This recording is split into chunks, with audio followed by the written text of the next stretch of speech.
Hey, it's great to be with you again today. There are different types of blindness in the New Testament. There's physical blindness, but then there's also spiritual blindness. And the New Testament talks about that often. Jesus is walking through town and he sees a guy who's been blind since birth. And the disciples say, hey, how come he was born blind? Was it because his parents sinned or did he sin? And Jesus is like, neither. And as a matter of fact, watch this. And he walks over and he spits on the ground and he makes some mud and he puts it on the guy's eyes. And then he says, go wash in the pool of Siloam. And the guy does. And when he does, he can see. Now, he's whooping it up, right? Because now he can see. And everybody who knows him is like, whoa, isn't that old Ben? Wasn't he blind his whole life? And Ben's like, yeah, man, it was me. I can see. And they're like, well, how did that happen? And they're like, I don't know. This guy spit on the ground, made some mud, put it on my eyes. I washed it off and now I can see.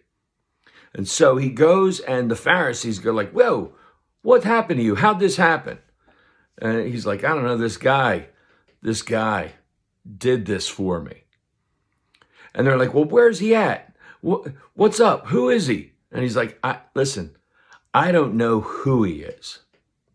All I know is that I was blind, but now I can see. There was a physical blindness for this man that Jesus healed. But there was a spiritual blindness for those Pharisees.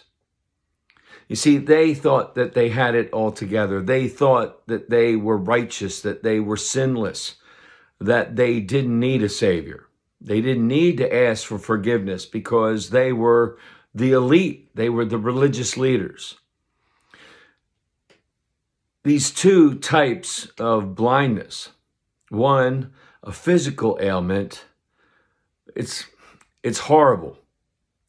But the other is a spiritual ailment. When we think we don't need God, when we think that we have it all together.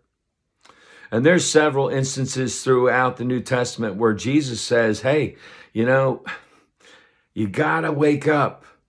And he says this specifically about the Pharisees in one section. He says, you're greedy, your love of money, it's a problem. He says this later on. He says, the rich